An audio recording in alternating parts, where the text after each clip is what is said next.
princesas, virgens dos lábios de mel, bruxas, megeras domadas. O que é que tudo isso tem a ver com o direito tributário? Hoje nós vamos continuar aquele papo que começamos no vídeo anterior e vamos tratar um pouquinho desses padrões femininos e do quanto que isso repercute no direito tributário. Vem com a gente que hoje o Tributo à Arte tá demais!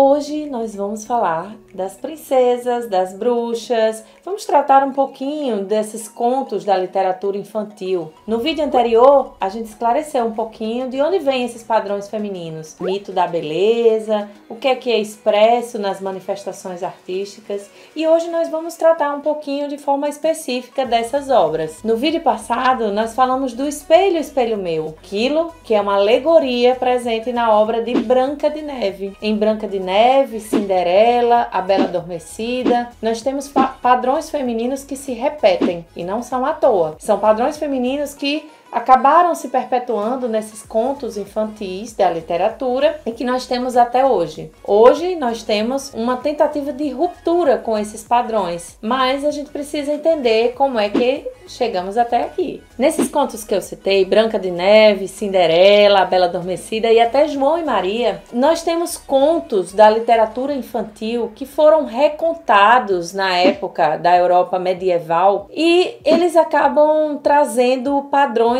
cristãos. Todos esses contos, eles foram criados, a origem deles é da cultura celta e foram reproduzidos por outros autores. Jean-Baptiste Basile, Charles Perrault, os irmãos Grimm na Alemanha, e todos trazem também alguns traços da cultura cristã, traços de padrões cristãos e de como era vista a mulher nessa época. Em Branca de Neve, vamos lembrar aqui de vários elementos em que a gente pode retratar esse padrão feminino. Branca de Neve, que era a enteada da rainha má, da madrasta. Branca de Neve era muito bonita e a madrasta, que era aprisionada pela sua beleza, perguntava ao espelho, vejam a figura masculina que a legitimava, se ela era realmente a mais bonita da corte.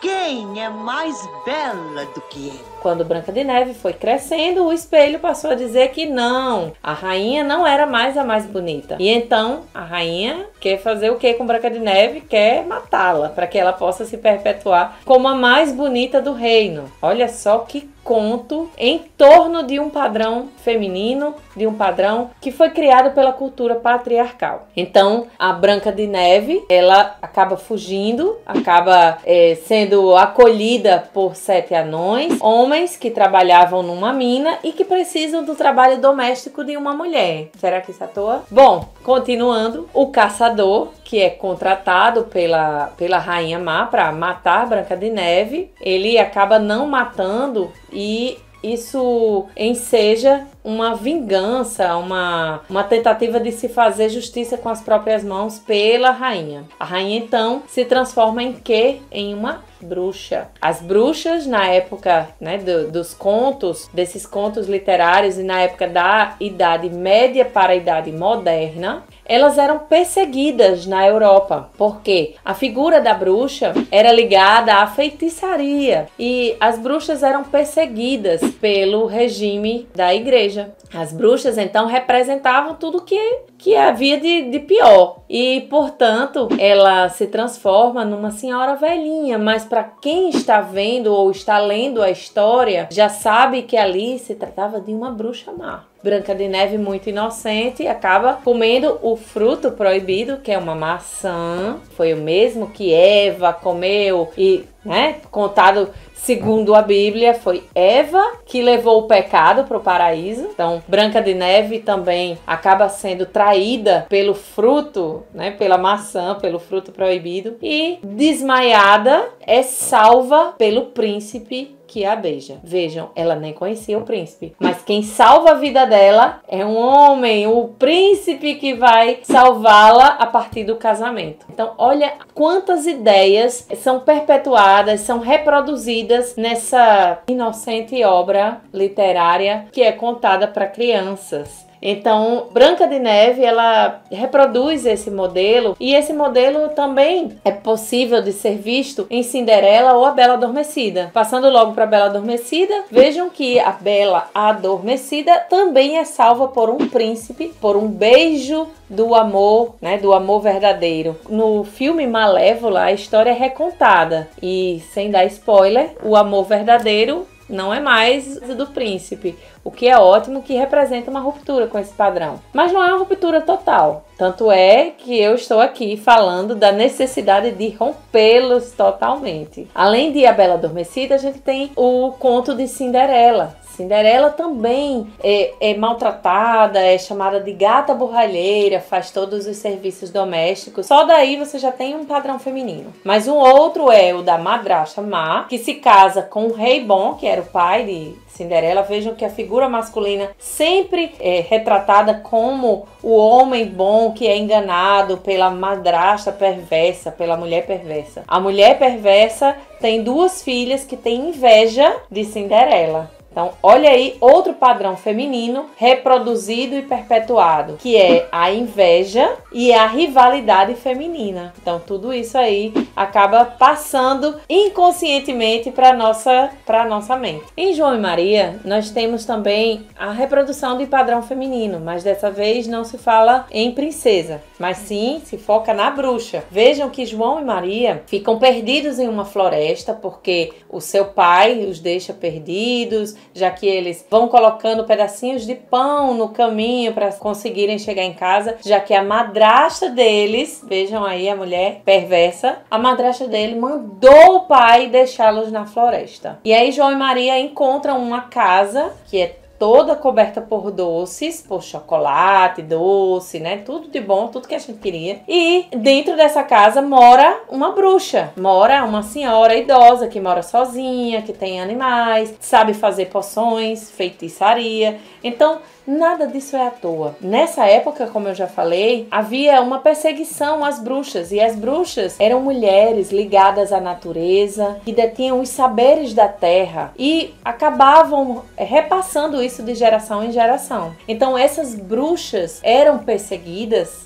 e se colocava, né, a pecha de feiticeiras por uma razão. E é o que Silvia Federici explana no livro dela, O Caliban e a Bruxa, que essas mulheres, elas tinham conhecimento dos direitos consuetudinários sobre a terra. Então elas sabiam quem eram os donos da terra. Coincidia com a época dos cercamentos na Europa, em que pessoas estavam cercando terras e se apropriando das terras dessas mulheres. Então não é à toa que havia essa perseguição. Então vejam que há uma reprodução desses padrões femininos. E saindo da literatura infantil, vamos para Shakespeare, a Megera Domada, e o que é que ela representava e representa para os padrões femininos e como manifesta essa cultura patriarcal. Shakespeare, na Megera Domada, criou a personagem Catarina, que depois vocês já devem ter ouvido falar ou já devem ter assistido a novela O Cravo e a Rosa, de Valci Carrasco, na Globo, que trazia também essa mesma personagem, que era Catarina, e também tinha Petrúquio. Também tinha esse personagem na novela O Cravo e a Rosa. Catarina era realmente a Megera Domada. Era a filha mais velha de um homem muito rico que estava destinada a casar com Petrúquio, mas ela não queria casar. E ela tinha que casar para que a irmã mais nova dela se casasse. Ou seja, qualquer semelhança aí da novela da Globo com essa obra de Shakespeare não é mera coincidência. Então, na Megera Domada, a gente tem também a reprodução de padrões femininos e também de uma cultura patriarcal, porque colocava a mulher nesse lugar. Se a mulher não quisesse casar, se a mulher falasse muito, se ela tivesse opinião, ela era uma megera. Então, a mulher não era destinada o direito de falar, de se posicionar. Não era dada a ela a autonomia para não casar e para ser quem ela quisesse ser. Então, a Megera Domada é um outro exemplo de cultura aprisionante, de aprisionamento de padrões femininos e estereótipos. Além dessa literatura europeia, a gente pode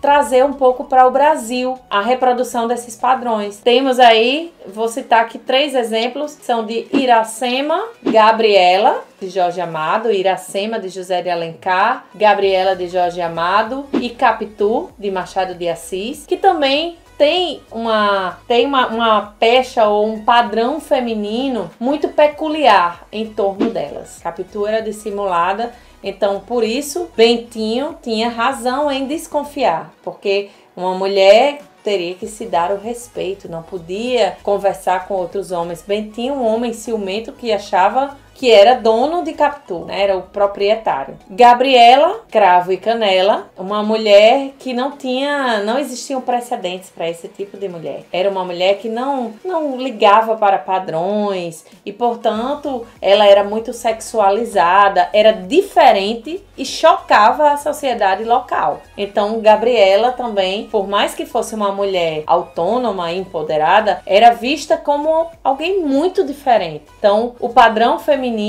que estava expresso ali nas obras de Jorge Amado, não apenas em Gabriela, mas em Capitães de Areia, em que você tem obras que inclusive banalizam e naturalizam cenas até de estupro, cenas muito sexualizadas, elas acabam objetificando a mulher. Além disso, Iracema, que era a virgem dos lábios de mel, dos cabelos negros como a asa da graúna. Perceba que a mulher, se não objetificada, era colocada num pedestal. Então a mulher era idealizada, ela tinha uma atitude idealizada, todo um padrão em torno dela que ela não podia fugir. E Iracema era indígena, ela tinha uma conduta própria e tinha uma beleza que era muito valorizada. Então percebam como todas essas obras também retratam padrões femininos muito próprios dessa cultura patriarcal que é manifestada diuturnamente. Atualmente nós temos manifestações artísticas, inclusive filmes, músicas,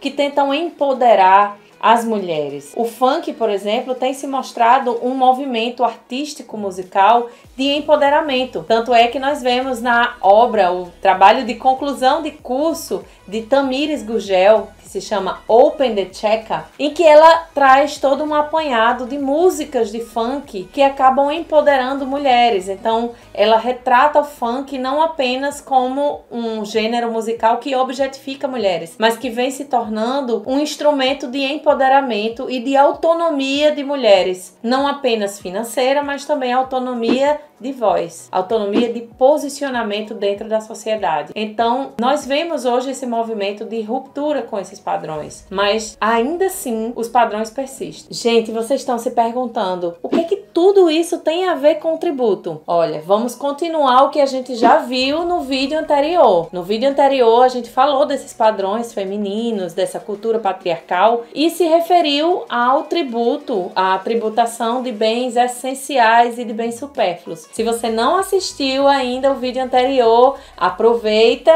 aqui, clica no card que tá aí na sua tela e assiste lá. Depois corre pra cá. No vídeo anterior a gente falou da tributação sobre esses bens essenciais. Se todos esses padrões eles são reproduzidos e manifestados na arte, nós acabamos perpetuando essas ideias e é por isso que por tanto tempo nós imitamos a arte. Sabe aquela expressão que a gente repete? A vida imita a arte ou a arte imita a vida? O que é que veio primeiro, né? O ovo ou a galinha?